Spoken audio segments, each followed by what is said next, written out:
إن الحمد لله نحمده ونستعينه ونستغفره ونعوذ بالله من شرور أنفسنا ومن سيئات أعمالنا من يهده الله فلا مضل له ومن يضلل فلا هادي له وأشهد أن لا إله إلا الله وحده لا شريك له وأشهد أن محمدا عبده ورسوله يا أيها الذين آمنوا اتقوا الله حق تقاته ولا تموتن إلا وأنتم مسلمون يا أيها الناس اتقوا ربكم الذي خلقكم من نفس واحدة وخلق منها زوجها وبث منهما رجالا كثيرا ونساء واتقوا الله الذي تساءلون به والأرحام إن الله كان عليكم رقيبا يا أيها الذين آمنوا اتقوا الله وقولوا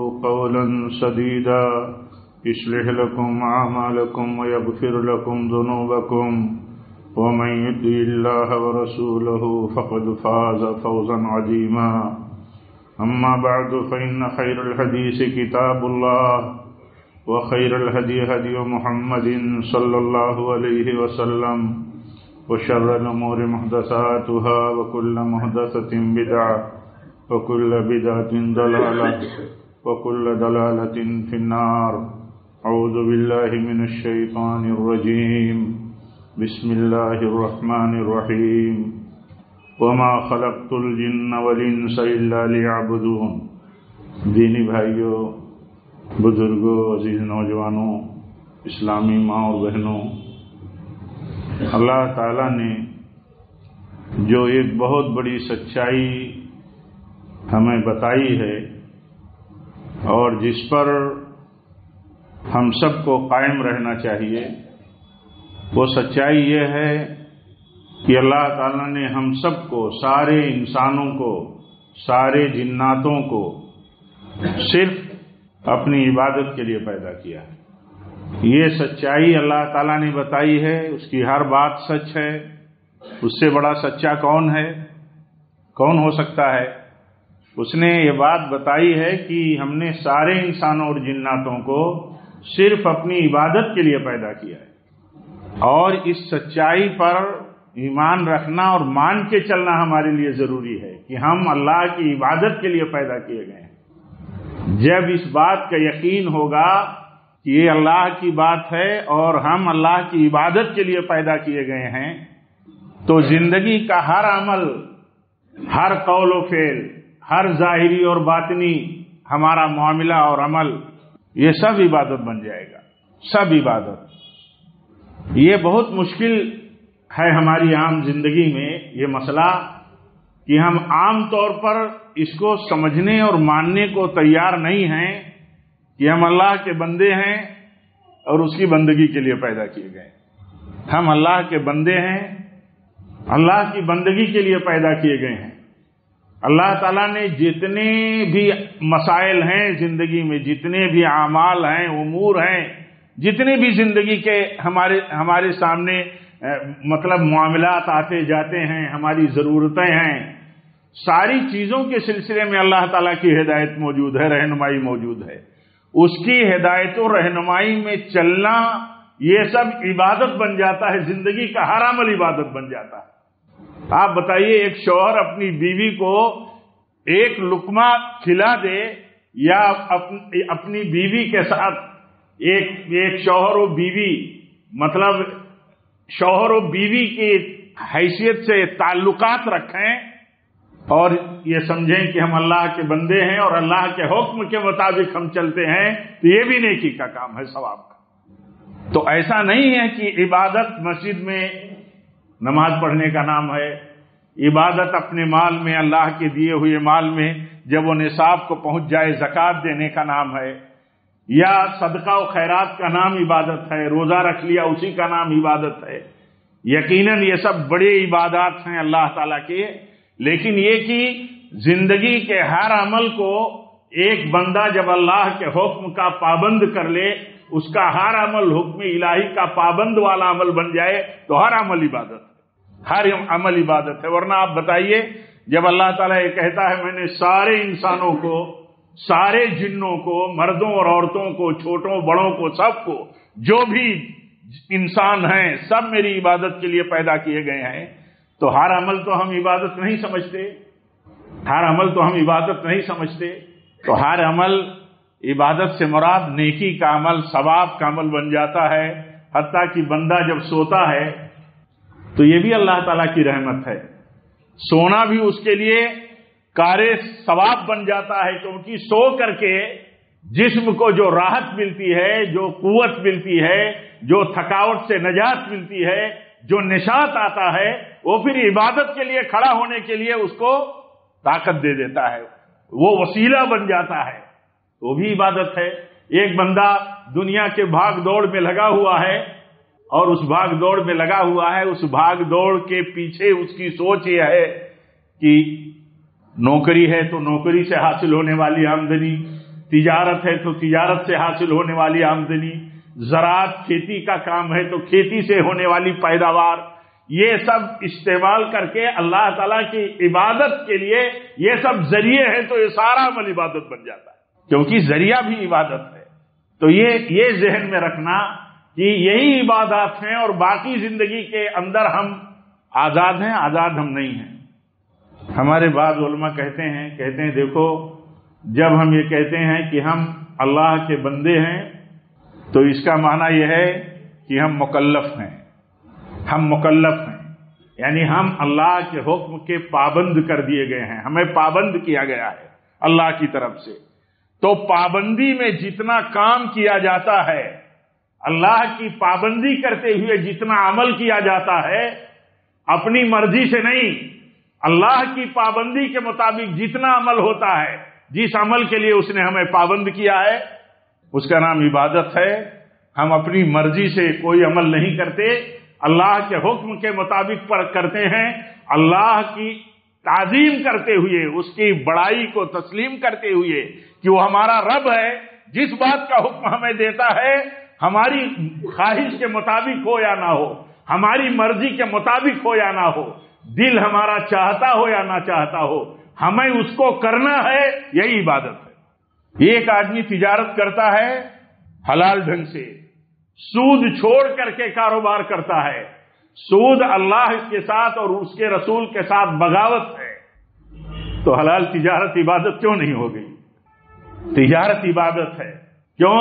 تجارت کرنے کا حکم ہے بندے کو، اور آزاد نفس جو ہوتا ہے، طبیعتیں جو ہوتی ہیں، خواہشات جو ہوتی ہیں، شیطان جو خیال پیدا کرتا ہے، جاہلی جو دماغ دیتا ہے شیطان، جاہلیت کا دماغ کیا تھا؟ جیسے کاروبار سے نفع حاصل کیا جاتا ہے، فائدہ ملتا ہے، ایسے سود بھی ایک فائدہ کا ذریعہ ہے، سودی معاملے سے بھی فائدہ حاصل ہوتا ہے۔ تو اللہ تعالیٰ فرماتا ہے احل اللہ البیع وحرم الربا، اور جاہلی دماغ اور جاہلیت کے لوگ کیا کہتے ہیں؟ آج بھی جاہلی دماغ کیا کہتا ہے؟ آج بھی کہتا ہے انما البیع مثل الربا، کہتے ہیں تجارت بھی نفع کا ایک ذریعہ ہے اور سودی معاملہ بھی نفع کا ایک ذریعہ ہے، پیسہ ہم کہیں لگاتے ہیں، خرید و فروخت کرتے ہیں، اس سے ہمیں آمدنی ملتی ہے، ایسے ہی سود کی بنیاد پر کہیں معاملہ لگا دیتے ہیں تو جو پرافٹ سودی آتا ہے وہ بھی فائدہ دیتا ہے۔ اب ایک بندہ مکلف ہے، اللہ کا بندہ مکلف ہے اللہ کے حکم کی پابندی کا، اللہ کے حکم کی جب پابندی کرتا ہے بندہ تو وہ عبادت بن جاتا ہے۔ کیوں وہ عمل عبادت بن جاتا ہے؟ کیوں؟ وہ اپنی مرضی نہیں چلاتا، اپنی مرضی نہیں چلاتا۔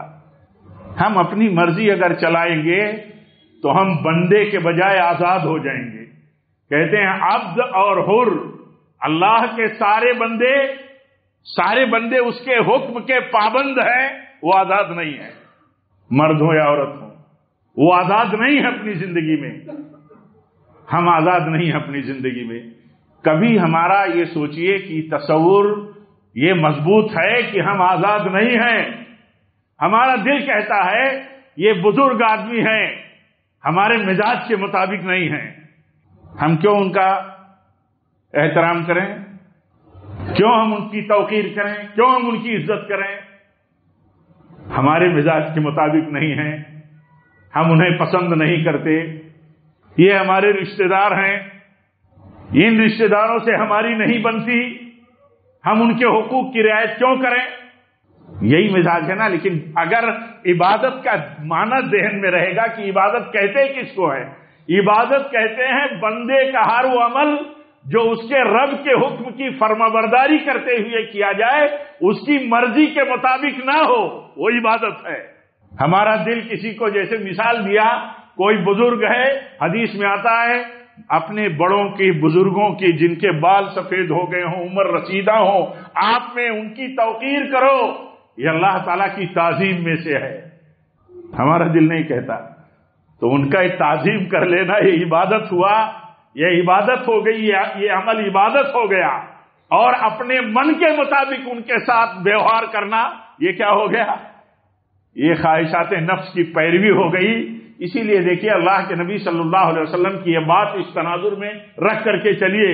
اللہ کے نبی فرماتے ہیں جو اپنے بڑوں کی عزت نہ کرے، جو اپنے بڑوں کی عزت نہ کرے، اپنے چھوٹوں پر شفقت نہ کرے، اپنے علماء کا حق اور مقام نہ جانے، آپ فرماتے ہیں وہ ہم میں سے نہیں ہے، وہ ہم میں سے نہیں ہے۔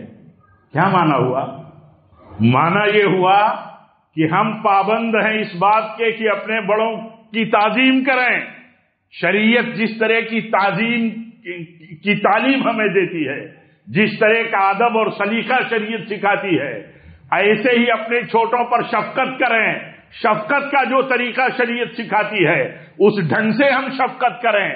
اپنے علماء کا جو حق ہے، علماء معصوم نہیں ہیں، علماء معصوم نہیں ہے کہ ان سے غلطی اور گناہ نہیں ہو سکتا، لیکن وہ علماء دین اور اسلام کے نمائندے ہیں، انبیاء کے وارث ہیں، ان کا مقام سماج میں سب سے بلند ہے، سب سے بلند ہے۔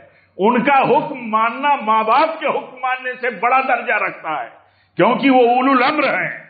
نہیں دل کہتا ہے، نہیں ہمارا دل کہتا ہے، تو جو دل نہیں کہتا ہے، جو دل نہیں کہتا ہے، وہ اس کے اپنے دل کی چاہت کے مطابق کرنا، یہ بندے کا کام نہیں۔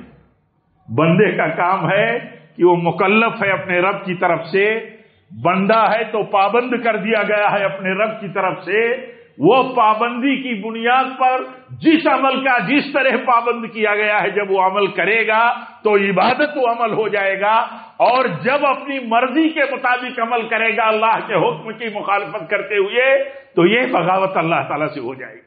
اسی لیے بندہ جو ہے آزاد نہیں ہے، ایک بندہ آزاد نہیں۔ ایک بیوی، ایک عورت ہے، اسے کہا گیا کہ وہ اپنے شوہر کی فرمانبرداری کرے۔ اگر عورت اپنے شوہر کی فرمانبردار نہیں ہے تو اس کا معنی یہ کہ جس چیز کا اسے مکلف کیا گیا ہے اس کے خلاف وہ بغاوت کرتی ہے۔ شوہر کو کہا گیا کہ تم بہتر سے بہتر بنو۔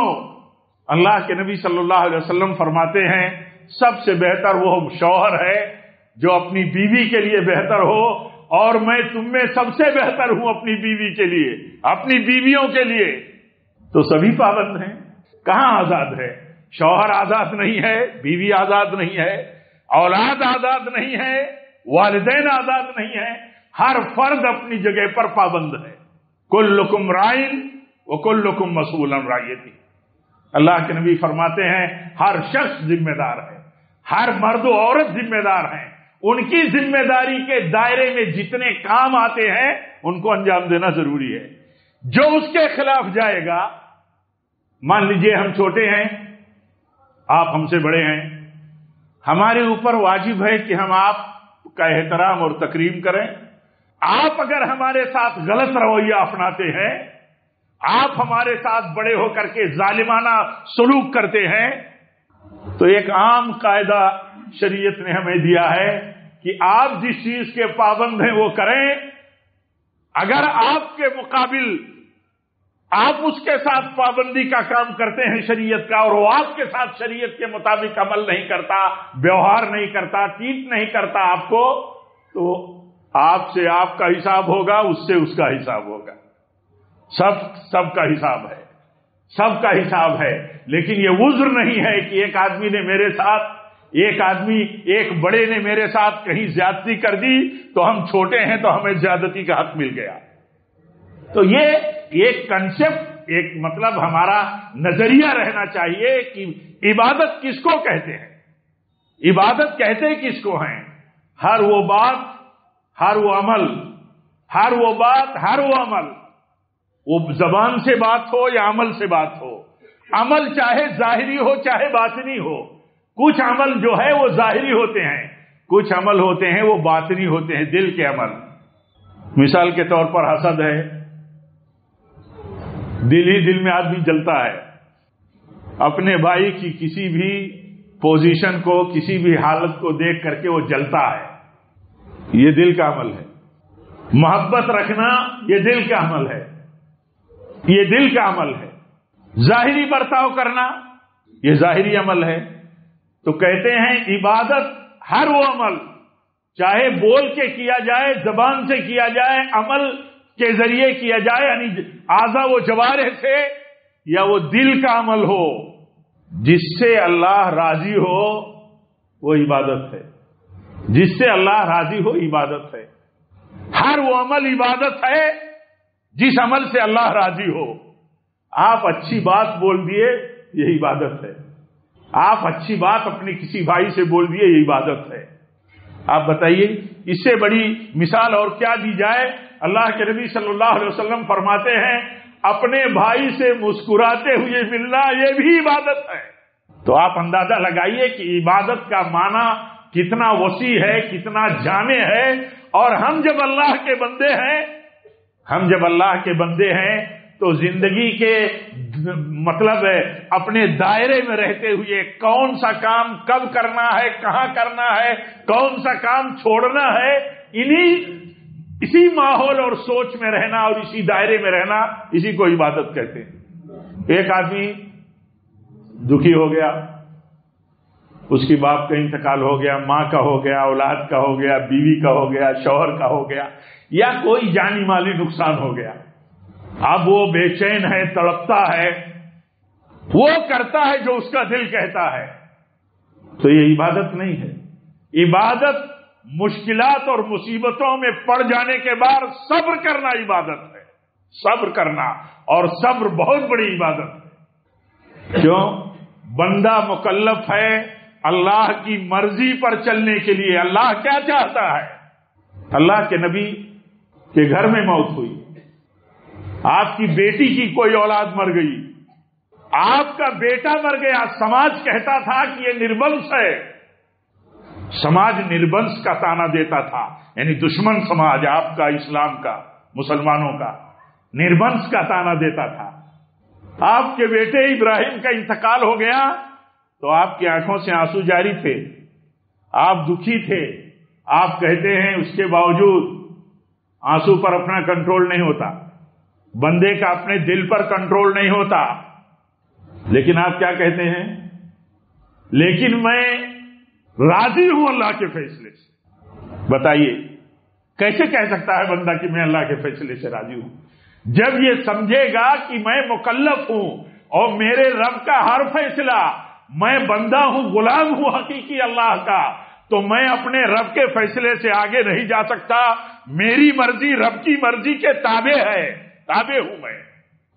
جب بندہ اللہ کی مرضی کا تابع ہوتا ہے تو رمضان میں بڑی عبادتوں کا اسے موقع ملتا ہے تو خوب عبادتیں کرتا ہے. رمضان کے بعد عام عبادتوں کا ماحول جو رہتا ہے، وہاں عام عبادتوں میں اور عام حالات میں جس طرح اسے بندگی کرنی ہے اسی طرح بندگی کرتا رہتا ہے. نہ رمضان میں وہ آزاد ہوتا، نہ رمضان کے بعد آزاد ہوتا. کیوں؟ رب العالمین اپنے بندے کو ہر وقت کے لیے غلام بنایا ہے، ہم کو اور آپ کو، اور ہم کسی وقت کے لیے آزاد نہیں ہیں. ہم رمضان میں غلام ہیں، رمضان کے بعد آزاد ہیں، ایسا نہیں ہے.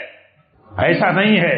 ایسا تو اللہ تعالیٰ نے ہماری دنیا کے نظام کے تحت مطلب کہ بیک گراؤنڈ میں بھی ہمیں سمجھا دیا ہے کہ یہ موقع ہے تمہارے لیے، یہ خصوصی چانس ہے تمہارے لیے، اس سے فائدہ اٹھا لو. تم خوب فائدہ اٹھا لو. تمہارے رب نے تمہیں خوب فائدہ اٹھانے کا موقع دیا ہے.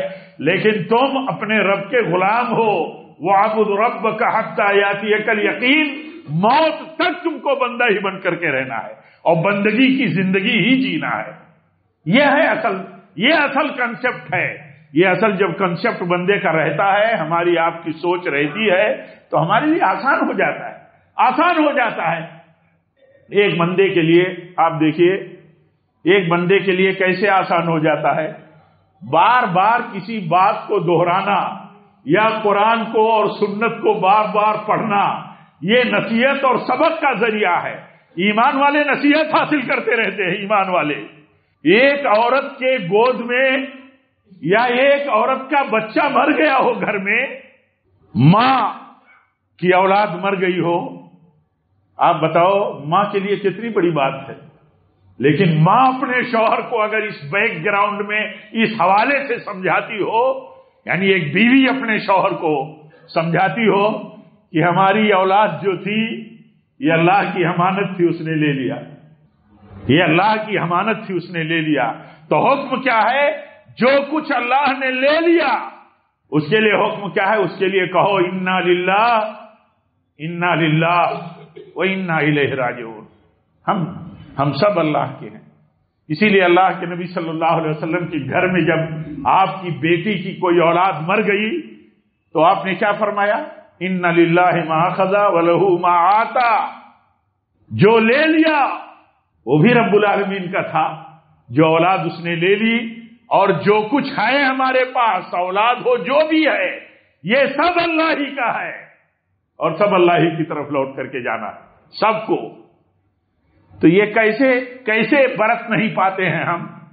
ہمارے بھائی، ہمارے بڑے چھوٹے، ہماری مائیں بہنیں بیٹیاں کیسے نہیں برت پاتی ہیں؟ یا زندگی کے ہر مسئلے میں وہ آزادی کی راہ پر کیسے چلتے ہیں؟ وہ اس لیے چلتے ہیں کہ انہیں اس بات کا یقین انہیں زندگی میں حاصل نہیں ہے کہ ہم بندے ہیں اللہ کے، آزاد نہیں ہیں. ہمیں اللہ کی مرضی پر رہنا ہے، ہمیں اللہ کی مرضی پر. اللہ جو چاہتا ہے ہمارے حق میں ہمیں اس سے راضی رکھنا ہے اپنے آپ کو. آپ سوچئے ایک شخص کا بیٹا مر جاتا ہے اور وہ کہتا ہے الحمدللہ علی کل حال، الحمدللہ علی کل حال، انا للہ و انا الیہ راجعون. آپ بتائیے کیسے کہہ سکتا ہے الحمدللہ علی کل حال، انا للہ و انا الیہ راجعون؟ کیونکہ حکم ہے رب العالمین کا کہ بڑا سے بڑا حادثہ، کسی باپ اور ماں کے لیے اس سے بڑا کیا حادثہ ہوگا کہ اس کا بیٹا مر جائے، اس کے کلیجے کا ٹکڑا چھین لیا جائے، لیکن وہ کہے ایسے موقع پر الحمدللہ علی کل حال. ہر حال میں حمد اللہ ہی کے لیے، ہر حال میں ہم اللہ کے فیصلے پر راضی ہیں. ہم اللہ ہی کے ہیں، اللہ ہی کی طرف ہمیں جانا ہے لوٹ کر کے.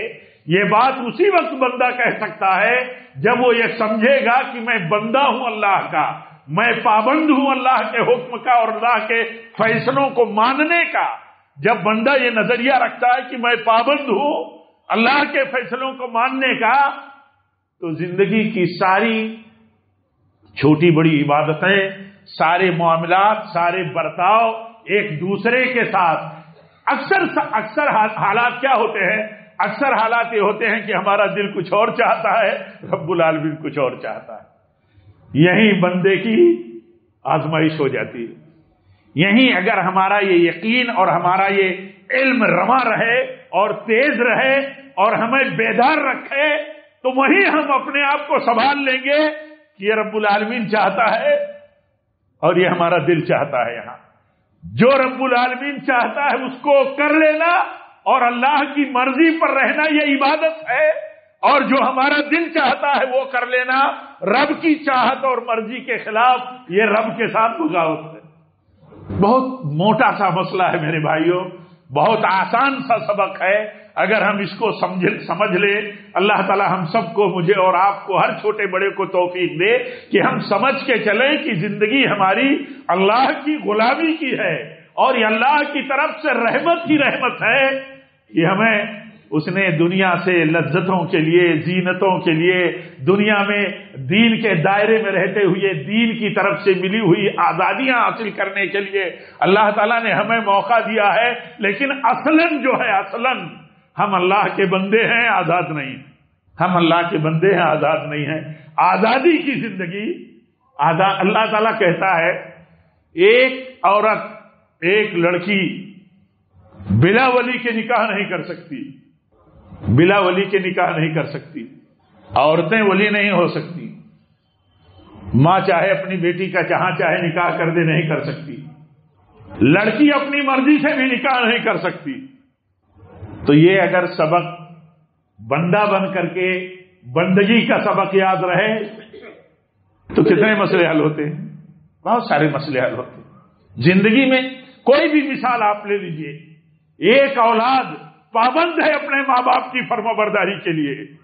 حدیث میں آتا ہے کہ اگر باپ کہے کہ بیٹے سے کہ تو اپنی بیوی کو طلاق دے دے تو طلاق دے دے گا، طلاق دے دینا ہوگا۔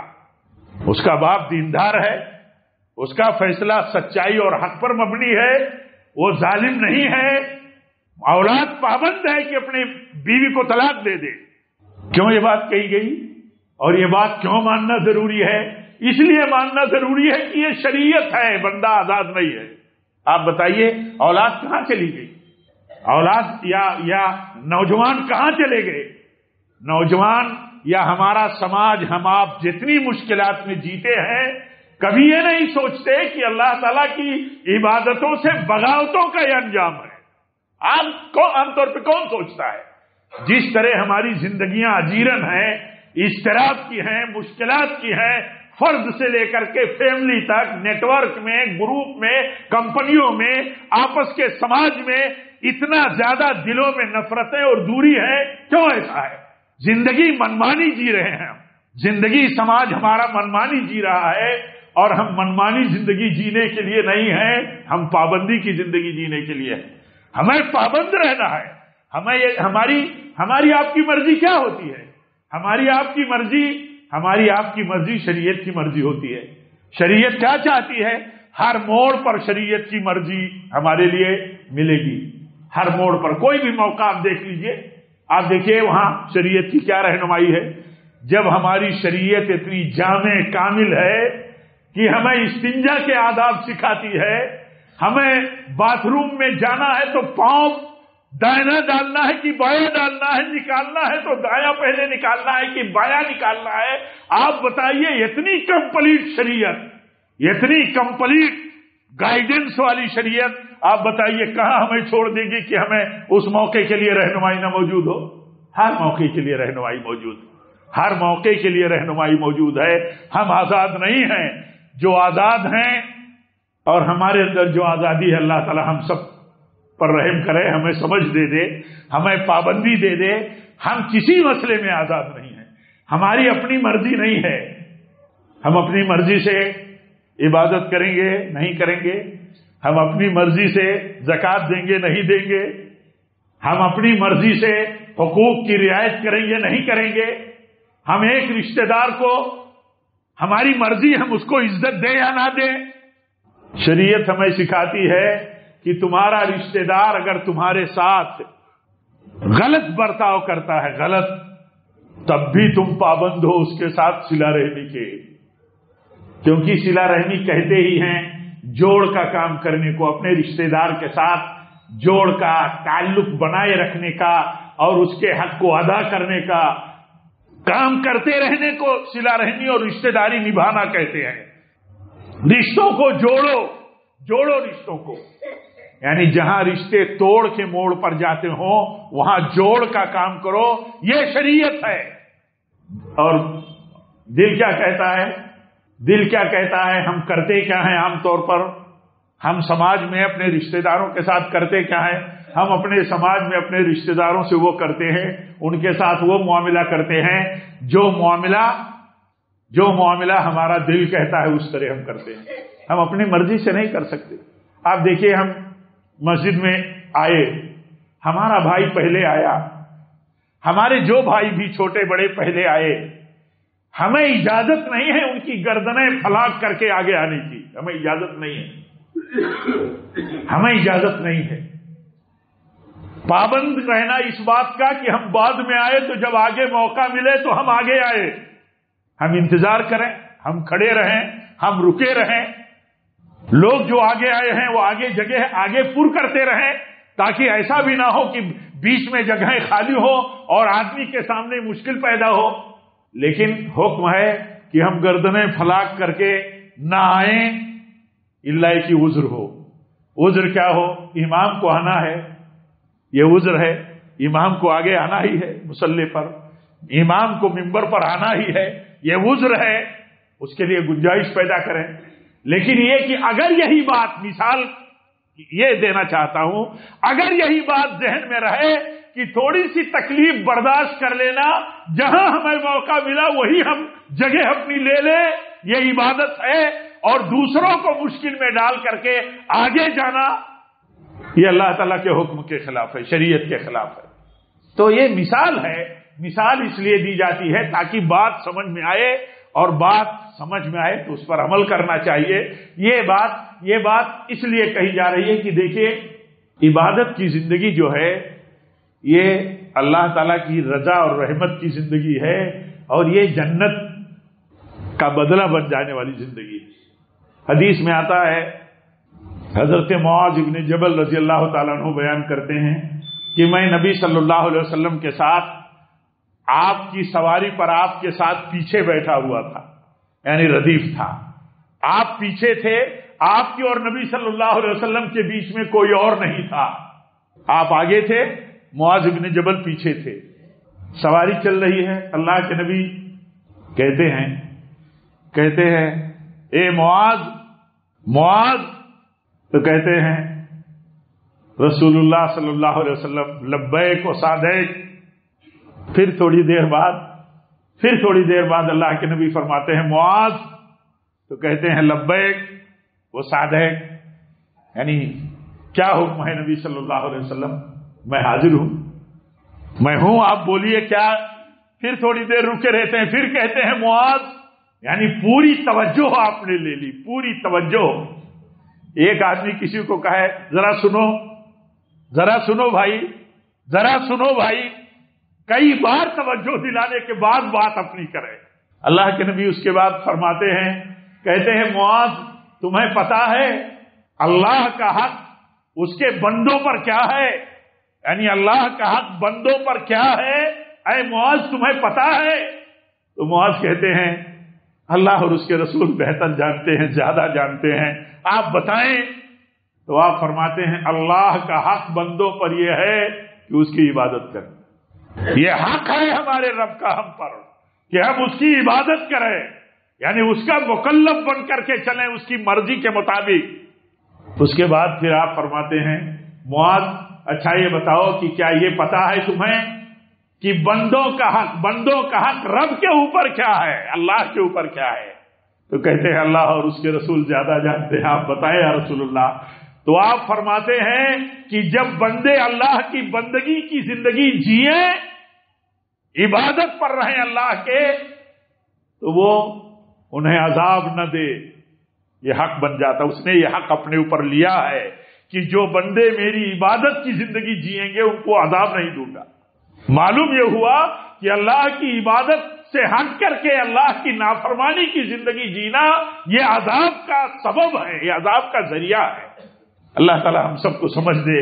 رب العالمین جب تک ہم جیے تیری عبادت و فرمانبرداری کی راہ پر چلیں، تیرے دین پر چلیں، تقوی کی زندگی جیئیں، تیرے حکم کے مطابق چلیں۔ حکم ہے اللہ کا ہم سارے ایمان والوں کے لیے کہ اے ایمان والو جب تک تم زندہ ہو اللہ کی تقوی کی زندگی جیو، تقوی کی زندگی جیتے رہو گے تو اسلام پر مرو گے، اللہ کی عبادت و فرمانبرداری پر مرو گے، ورنہ اگر تقوی کی زندگی نہیں جیو گے تو پتہ نہیں کس حال میں مر جاؤ گے۔ اس لیے تقوی اور فرمانبرداری کی زندگی جینے کا ہم سب کو عہد کرنا چاہیے۔ ہم وقتی طور پر اللہ کے بندے نہیں ہوتے۔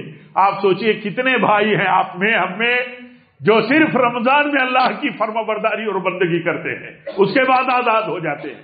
آپ سوچئے اللہ کی عبادت سے آزاد ہو جانا یہ اللہ تعالیٰ کے عذاب کو دعوت دینا ہے۔ اللہ تعالیٰ ہم سب پر رحم فرمائے، ہم سب کو معاف فرمائے۔ رب العالمین جب تک ہم جیئیں تیری عبادت و فرما برداری پر رہیں، تیرے نبی کی سنتوں پر رہیں، اور جب بھی ہماری موت ہو تو نبی صلی اللہ علیہ وسلم کی سنت پر ہو۔ وآخر دعوانا ان الحمد للہ رب العالمین۔ الحمد للہ رب العالمین والصلاة والسلام علی رسولہ النبی الکریم۔ ان اللہ وملائکتہ یصلون علی النبی یا ایھا الذین آمنوا صلوا علیہ وسلموا تسلیما۔ اللہم صل علی محمد وعلی آل محمد کما صلیت علی ابراہیم وعلی آل ابراہیم انک حمید مجید۔ اللہم بارک علی محمد وعلی آل محمد کما بارکت علی ابراہیم وعلی آل ابراہیم انک حمید مجید۔ عباد اللہ رحمکم اللہ، اقول قولی ھذا واستغفر اللہ لی ولکم ولسائر المسلمین، وآخر دعوانا الحمد للہ رب العالمین۔